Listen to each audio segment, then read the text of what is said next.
Lishonile Mbukeli kepha ete lashona ngaphandle kwetindzaba nalumuhla sikuphatsele tona ngesiswati bukhoma etindlini tekusakata e-Auckland Park e-SABC asikubingelele ngwane. Inhlangano ye-Democratic Alliance ivulele licala lenkohlakalo indvuna yelitiko letemfundvo lephakeme Dr. Nobuhle Ngabane. Emalunga elicembu le-MK ePhalamende athi ehlukene ekhatsi njengobe lamanye abhalele mengameli walenhlangano incwadzi afuna kukhishwe soswebhu Colin Makhubele esikhundleni sakhe. Inhlangano ye-Democratic Alliance ivulele licala lenkohlakalo indvuna yelitiko letemfundvo lephakeme Dr. Nobuhle Ngabane. Lenhlangano imsola ngekuthi wacamba emanga ngelitsimba lelamsita ukuthi akhethe bosihlalo bemabhodi alelitiko. Loku kuta ngemva kwekuthi labo labakhethiwe kulelitsimba batfolakale ukuthi bayamene nalelitiko. Inhlangano ye-Democratic Alliance ithi itawubeka licala indvuna yelitiko letemfundvo lephakeme Dr. Nobuhle Ngabane ngembe kwethulwa kweluphakelo timali lwalelitiko endlini yemkhandlu wetifundza ePhalamende. Lenhlangano ithatha lesinyathelo ngobe ithi mengameli Cyril Ramaphosa uyachubeka nekungathatheli tinyathelo leticatha tikhulu te-ANC letisolwa ngenkhohlakalo. Sihlalo we-DA Helen Zille utawumeya lelicembu ekubekeni licala lenkhohlakalo nekudukisa iPhalamende. There were a lot of deployed ANC cadres. So the next question, obviously, was to ask how were they selected? And the minister said it was by an independent board of experts. Now, when we dug a little bit further and found out who these experts were, 3 out of the 6 were employees of the minister in her own department. Karabo Kakao uthi lendvuna itesimilo ngako-ke angeke ethenjwe ngetimali tesivele tinkhulu. Uphinze wengeta ukuthi Ngabane angeke ethenjwe ukuthi akabamba timali tesitha noma te-NSFAS. Kakao uthi DA angeke ivotele uphakelo timali lwaNgabane. We are of the 100% firm view as the DA that not only does she deserve to be charged, she also does not deserve the power and the delegation to use the state's money, and that is why we will not be voting in favor of her budget. Phinze wafaka sikhalo ngaNgabane ekomidini lelibuye ukuthi iphatha ePhalamende nakumvikeli wemphakathi ngekuhluleka ukuthi iphatha njengendvuna. Kepha uthi lolu dzaba ludzinga betemthetho ukuthi bangenelele. Utile Mbukeli ukuthi ngekubona kwakho lokungavisisani ngekhathi ku-GNU kusifaka kanganani isandla ekuhambeni kancane kwekwethula kwetidzingoncandi eveni uphendvule ngalendlela. Impela kunomphumela omubi kakhulu. Futhi kakhulukazi kithina abasemazingeni aphansi ngoba manje akukho kwenzakalayo abaxazulule nje inkinga zabo lapha ePhalamende oGNU laba. Ngicabanga ukuthi uyasilimaza kakhulu kuhulumeni ukuthi asilethele izidingonqangi zethu kuyabambezela nje kakhulu lokho. Ngicabanga ukuthi kobasiza ukuthi behlise emoya. Itaba nemithelela lo mubi lungasikahle kithi sibahlali beSouth Africa. Ngoba lokungcumbutana lokweneka lapha ku-GNU nathi sesiphelela ngilithemba lokuthi sitawucela kuphi tinsida. Thina njengabahlali sifuna nje idingonqangi emphakathini yethu ngempela ukuthi badosisana bona asingene thina njengabahlali sifuna nje idingonqangi nentuthuko emphakathini yethu. La kule GNU vele khona abantu abafuna ukuthi idingonqangi itambe kancane. So then kude vele ukutosilungela la eSouth Africa ngaphandle ukuthi siselect lomnye uhulumeni. Sifaka kakhulu isandla kuphikisana kwabo, kwamele ukuthi bayekele ukuphikisane bavumelane ngoluvo linye. Indvo nje leyenda lokho ukuthi nalona ufuna kuphumelele luvo lwakhe. Lona ngumbono wembukeli iSABC ethe thweswa ukuthi phendulela ngawo. Emalunga elicembu le-MK ePhalamende athi behlukene ekhatsi njengobe lamanye abhalele mengameli walenhlangano incwadzi afuna kukhishwe soswebhu Colin Makhubele esikhundleni sakhe. Athi uthatha tinqumo yedwa letiphinze tingehli kahle kuwo. Aphinze ke amsola ngekwesekela Israel. Emalunga e-MK nalamanye ePhalamende asola Makhubele ngithatha tinqumo letingakagcini nokudala licheke emkhatsini nomalunga Encathweni lebhaleng lamalunga lenhlangano yeParliament asola Makhubela ngekumisa kabi kusebenza kwayo. Bathi bafuna akhishwe esikhundleni sakhe kulandzela ukuthi abambisane nomholi walenhlangano yeParliament Dr. John Hlophe. Kukhipha Nhlamulo Ndlela kuleminye imisebenzi yalenhlangano. Hlophe uphinze wabhalela umholi walenhlangano Jacob Zuma incwadi akhala kungadiphathi kahle kwaNdlela naDuduzile Zuma sambudla. Lapha basole ungahloniphi soswebhu walenhlangano. Ndlela lokhulumela lenhlangano osola ngekubita Makhubela ngemuntu longanasipilo nolodzinga kufundziswa ngetepolitiki. Kati sabofakazi abuye abe ngumcwaningi Lisa Vetten uvete ukuthi ke lokuhlatiya kwakhe kweludzaba lolusemkhathini wamabhalane wemajaji Andiswa Mengo kanye namengameli wemajaji waseMpumalanga Kapa akuhlosi kuphukuda Mengo kepha ke kungumbono etikhundleni temagunya. Vetten losebente emkhakheni lobuke kuhlukunyetwa kwabasikati kusukela ngo-1991 bekaphinzilidwa ngemibuto kuloludzaba loluphenya ngekubuka ngesikhalo sekunyukubeda kwemacasi letibukena mengameli wemajaji eMpumalanga Kapa lekuthi insolo lati iphika ko. Vetten latfola ukuthi Mengo beyangafuni kuba ingcinya letingcoco nekuthi kukhona emandla lasenjetshiswa kulabo ababili uphinzilidwa ngemibuto mayelana neluvelo kummangali. Lo ngumbono bameli bamengo labathe lokhu sekuthatha lohlangothi kanzi kude lokusita ngako loluphenyo. I think you're misinterpreting what I mean but when I say childlike. And I repeat again that I'm talking about a position in relation to the judge.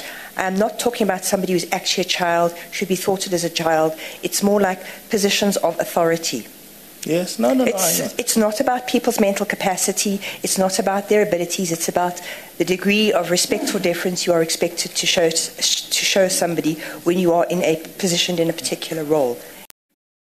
Usola ngekuhlatiya abe neluvelo nemangalo esigcawini lesisemthethweni sekucala ngqa kuleli sekunukubeda ngekwelicasi lesimbandzakanya temthetho.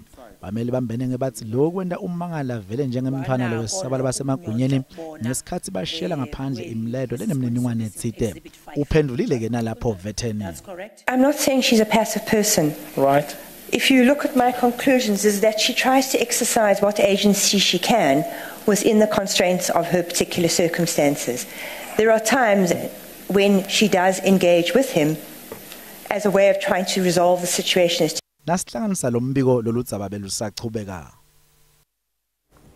Emaphoyisa esifundzeni seGauteng naletinye tinhlaka temtsetfo atfungatsa basolwa ngekubandzakanyeka ekwetshiweni kwetransformer lebita imali lenga 7 million wamarandi. Kusolwa kutsi umsolwa uchumene netisebenti telidolobha leTshwane letaboshwa eLodium lekusteshi sagesi ngalwesibili. Luphenyo lichumanise laba labathatfu labasebentela lo masipala nebugebengu. I-transformer lekuhloswe ngayo ukuthi iphakele gesi emimangweni Nyamalele Lodium bonke basolwa labathathu batisebenti tamasipala weTshwane baboshwe ngalwesibili kulandzela luphenyo lwemaphoyisa. It's an ongoing investigation. It started last year, November 27th, when we arrested one suspect. In fact, we arrested 11 suspects in Lodium at the substation. This particular individuals, 10 were subcontractors, so they were released, and one was charged, of which it was the employee of the city of Tshwane. Lokuboshwa kuyingcenye yehlakata bugebengu nalabo labalimata atakhiwe eGauteng nobela labane bamataniswa nalobugebengu kushoda munye lekukholelwa ekutheni nguye umthengi aphinza athengise losagcwele tiganga. There is one individual still outstanding that will be arrested very soon. I can't reveal where because it's still a high profile person that needs to be arrested. Lidolobha leTshwane libike kulahlekelwa imali lenganga 500 million nyakenye ngenxa yebugebengu nekulinyatwa kwetakhiwo temphakathi. Basolwa labasemkhathini kweminyaka lengemashumi lamathathu kuya emashumini lamane budzala batawuvela enkantolo ngalwesithathu. I-Wakefield Colliery lekuyimayini leSecretary eMpumalanga isolwa ngekuyenga takhamuti tase-Angevais Farm ngekuthi titawuhlomula kule mayini. Le takhamuti tithi le mayini iyatethembisa ukuthi tatakhela tindlu letingcono natingavumela le mayini ukuthi isebenze endzaweni yato. Tiphindze tethenjiswa kube kwembili nasekucashwa kule mayini. Eliplazi lilikhala bokhokho bemindeni lelishumi nakune kanzi ke seyivumile kunikela lo mhlaba kude kuvulwe imayini kude uphucuka timpilo tayo. nanobe kunjalo basalinzela ukhalweni ukugcwaliseka kwetethembiso letendiwa kubo. Approximately 2 years loku silindile imayini ayisakheli idust ishaya ngedust lana esuka lana ku washing plant and then also amanzi aphumayo lana basivulela idemu lana amanzi ayaphuma lana kumoshakela umhlaba wethu bawumoshile vele. Tindlu solo titegesi kanzi tisebenzisa lithange linye lemanti. Letakhamuti tithi lidamu lalemayini lenta timpilo tabo tibe matima njengobe kunekutsi lisite ligeleta liye etindlini tebantfu. Esikhala ngako kakhulu ukuthi asiboni kahle ukuthi yini esenzelwa imani because sibona nje isibulala kuphela imsindo ama-dust and those things and manje nje ayikho into eyifezayo kwinto esihlezi sikhuluma ngayo. Tikhulu talemayini titishaye ngenhlanekela letinsolo tekuthi amanye tifezelwe tethembiso tato ngaphambi kwekuthi kucale lemayini. Kuyaphambili sathi ke asibaqalele indawo la sobabeka khona kwamanje ukuthi sisalindele intandi singababeka kuphi ikhona indawo la edrobheni babuye kimi bathi bajabulile ngendawo. Lemayini yethembise kuchubeka nekukhulumisana nemindeni kanzi ithi itawucasha labanye kubo ibafake kuleminye imiklamo yakuleli plaza.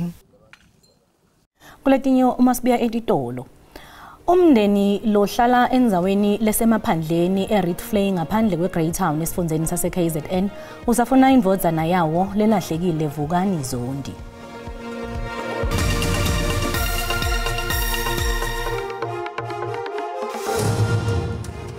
Wemukelekile esigabeni sesibili setindzaba uma ucetha kungena ukhethe kahle tisekhona hlala nathi. Umndeni lohlala enzaweni lesemaphandleni eReedvlei ngaphandle kweGreytown esifundeni sase KZN usafuna imvodzana yawo lelahlekile Vukani Zondi. Lolahleke ngenyanga yamabasa mhla til-15 kulandzela ukuthi abonakale acabana nebangani bakhe enzaweni lethengisa tshwala. Umndeni uthi iCCTV ikhombisa abantu bahlasela Zondi. Umndeni uthi kunyamalala kwakhe kubashiye bashacekile kanti futhi ke ukhathatekile ngekungabi nencubekela phambili kuleli cala. Ngalokho ukuthi la kakhona simazi ukuthi uyaphila noma akasaphili. Umama ufuna izimpendulo ngokulahleka kwendodana yakhe. Ukhumbuzile Zondi ugcine ukubona indodana yakhe uVukani oneminyaka engu27 ngomhla ka15 kuMbasa. Wayeye eGreytown nabangani bakhe baseReedvlei. Umndeni kaZondi uthi ubuye ngondasa emakhaya ngoba ezosebenza ohlelweni lokulima emphakathini ngemumva kokuphothula izifundo zakhe zezolimo ngonyaka odlule. Unina uthi abangani bakhe bathi bamshiya ngemumva kwengxabano. Sabona thina bembamba bemfaka emotweni eSilver Grey encane umfana kodwa esasimfanisa naye ngokuhamba nayo yonke into ngoba kwangasabonakali kahle ebusweni. uZondi uthi amaphoyisa alethe uphiko lweK9 emva kwenyanga. Uthi akagculisekile ngokuphenywa kwecala lendodana yakhe. Mase yafikile inja yathola ukuthi kwenye yezimoto yatholakala ukuthi yena inalo igazi okungama spotter egazi kwase kwaqhubeka lona kuhlelo lokuthi ngoba bengitsheliwe ukuthi uma kukhona etholakalayo inawo ama spotter egazi kuzobe sekuba kuthathwa mina ngizothathwa nami okungama sample azokwazi ukuthi eqhathaniswe kwiDNA. Amaphoyisa athi asesabalalise uphenyo nasezindaweni ezakhele iGreytown.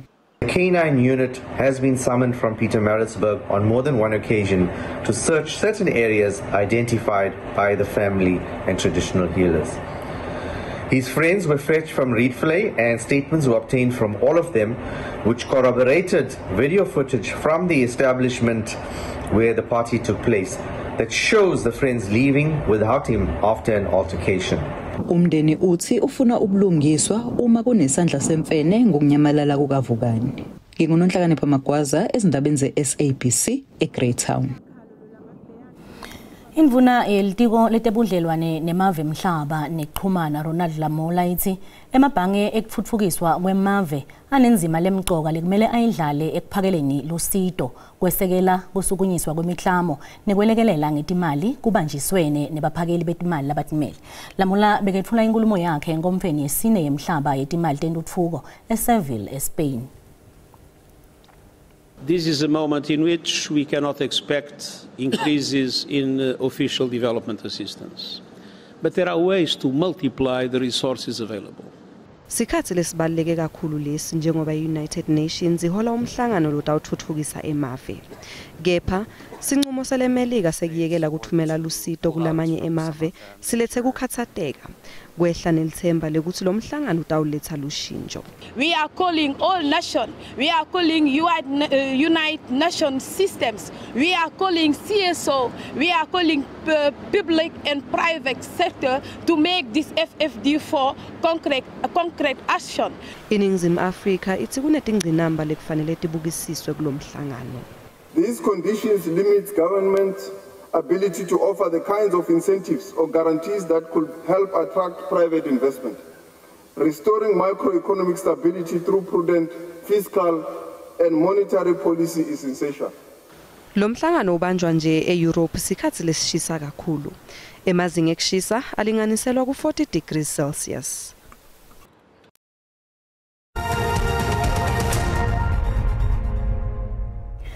Takhamuti taseJozi titawufaka kakhulu sandla ekhikhini kukhokhela gesi naletinye tinsita. Emakhasimende eCity Power atawubona kwenyuka kwagesi nga-12.4% lokhambelana nenzela legunyatiwe yeminyaka timali wa 2025-2026. Nanobe kunjalo iCity Power ithi ke lokwenyuka kwagesi kungeke kuthikamete onke emakhasimende kanzi kutakuya ngekusebenzisa kwemuntu. Lenkampani yagesi ithi ke emakhasimende lasebenzisa gesi lothengwa njalo atawubona kwenyuka lokukhulu lokungetulu 11% kanzi nalamakhulu lamabili emarandi lakhokhwa ngenyanga angeke ashintshe. The approved tariff increase are informed by NERSA's methodology and also from the City Power's cost of study supply. Our application was submitted after thorough consideration of operational costs, also bulk purchases and also price increases, and the overall cost structure of our business, including balanced against the socio-economic realities which are affecting our customers. Tariffs are reviewed annually to ensure that we remain reflective of service delivery cost while maintaining financial sustainability. So the registered indigent customers who qualify for the expanded social package will continue to benefit from the free basic electricity, which provides about 50 kilowatt hour of electricity per month to support essential household needs. Kwetfulwa kwetingundla te-e-commerce kuhlose kubuyisela impahla netinsita lekhiqitwe kuleli njengempahla yokuqala kumakhasimende nemabhizinisi. Indvuna yelitiko letekuthengiselana timboni netemncintiswano Parkstown uvule ngalokusemthethweni iShop Proudly SA neMarket Access Platform lomuhla eJozi. Tawu ukholelwa ekutheni lenkundla itawusita kwesekela emabhizinisi lasakhasa ivule ematfuba emisebenzi nekukhulisa umnotfo. Imitamo yokuthi kube nempahla netinsita etinkundleni tetebuchwepheshe kuta ngalesikhathi leli libuke embili kutfola tisombululo tetemnotfo kucetsa ngengcinamba yokuthengwa kwempahla ngelinani leliphansi. Etfula inkulumo yakhe Parkstown uthe iMarket Access Platform inkundla letawusetjentiswa amabhizinisi kuthenga impahla leyakhiwe kuleli. Beyond transactional products and platforms, we must also create tools that facilitate inclusive and transformative procurement. The launch of the Market Access Platform, or MAP, represents a breakthrough in this regard. Sikhulu se-Proudly South African sithi lenkundla ihlose kunciphisa kwehluleka kwemabhizinisi lasakhasa kuleli ngenxa yebumadima bekusebenzisa tebuchwepheshe. Siphindze sathi lolu hlelo lwendiwe lwabalula kude bathengi batekwati kulusebenzisa. And the delivery time, which is quite important, is from the moment the consumer buys, within 3 to 5 working days, we commit to deliver the product and ensure that the customer has the product. Emabhizinisi lasakhasa akwemukela lokwetfulwa kwenkundla yebuchwepheshe njengoba bakubona njengelitfuba. As entrepreneurs, one of our greatest challenges is access to market. If you ask any business owner, they will tell you access to market. And today, with the launch of this online store, I believe that Proudly South African is breaking barriers for businesses like mine and yours. Angemakhulu lamathatfu wemabhizinisi laseluhlwini lwenkundla lenemikhiqito lengetulu kwenkulungwane. Nasivakashele timakethe tetimali sitfola ukuthi lirandi linyukile nalicathaniswa netimali takulamanye emave.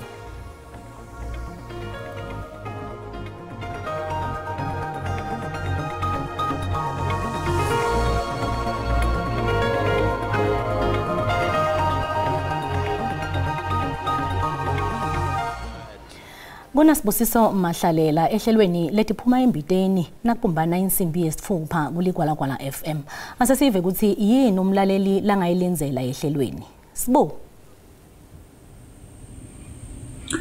Alishone Rebecca Sevusana kuyeke umbukelo etizaba tesiswati ku SABC ke ekhaya nathi ke lesitiphethe emkhasini kwa6 ke ku7 kumsato lugwalagwala FM kulihlele liphuma embiteni njengoba sewubaka abantu umhlangano weG20 lobanjwe esiqweni setilwane eKruger National Park kusukela sifunza sempumalanga lokungumhlangano utawubaka bandi tindzaba tekuthuthukisa bomake kubake baholi baphindze bathone likhula lisetulu kuhulumende ngetulu kwaloko sinebaholi benzabuko namuhla kulihlelo njengoba sinokhuluma ngabandi phucela kwebafanyana kusike bahambele tikolo ngaphandle kwemvumo yebadali babo. Siboleke indlebe emlaleli kuya ku6 nobe ku6 kuya ku7 kumsato lugwalagwala FM kulihlelo letiphuma embiteni.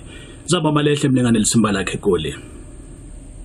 Asibonga kakhulu kuSibu tingawo ke etalomuhla asiphinze sibonane ngalwesine boza kwethu besindebele bakhona kusasa kanti ke uma kubumbana insimbi yesikhombisa lomuhla ebusuku tikhona tesixhosa ungaphuthelwa simo selitulu nantoza ke Mathebula usuku lobuhle ngwane.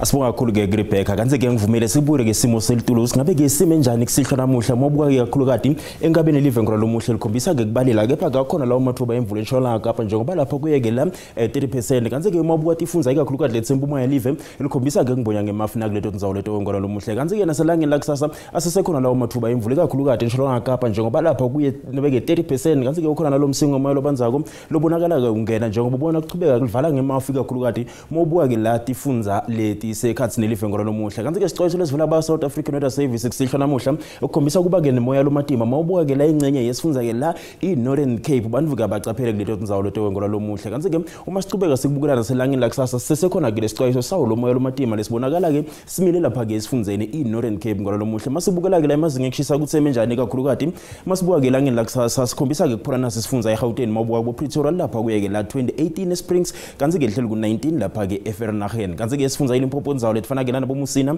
elifuthumele ngaye ke la 25 ilipolo letho yandona ngaletsanini ngaye ke la 24 mawubuka kumokopane kuphela bela lapha kuye ke la 21 kanti ke sifunza impumalanga ndzawo letfana nabombombela elikhombisa ke kuphola kepha kuyabanze Caroline Emelo Standerton ekseni ngoba lapha kuye ke la 2 kepha ke liphole ke la ngetikhatsi ke tematile njengoba lapha kuye ke la 19 kanti ke sifunza kwaZulu Natal indzawo letfana nabomnambithi elikhombisa ke kuphola ngaye ke la 23 Bokokstad ngaye la 20 mobuka ngalabo Port Shepstone ngola lomuhle ulundi lihleli lapha kuye ke la 25 kanti ke sifunza iEastern Cape indzawo letfana naboncuba lapha kuye ke la 23 lipholo leto indzawo letoko mobuka kuboXiberha kubomakhanda lifuthumele East London ngaye ke la 25 kanti ke sifunza iWestern Cape indzawo letfana nabo Vredendal likhombisa ke kuphola ngaye 20 mobuka boGlen Williams mobuka indzawo letfana ke la nabo Beaufort West lapha kuye ke la 23 kanti ke indzawo letfana nabo Mossel Bay lapha kuye ke la 17 kanti ke sifunza iNorthern Cape ngola lomuhle kuyabanze Sutherland ekseni njengoba -2 kepha ke liphole ke la ngeTcastle Madina mawubuka bodi lapha kuye ke la 20 bokhimbali ihlelo ku21 kanti ke nangale bukurumane lapha kuye ke la 20 kanti ke sifunza iFree State ngola lomuhle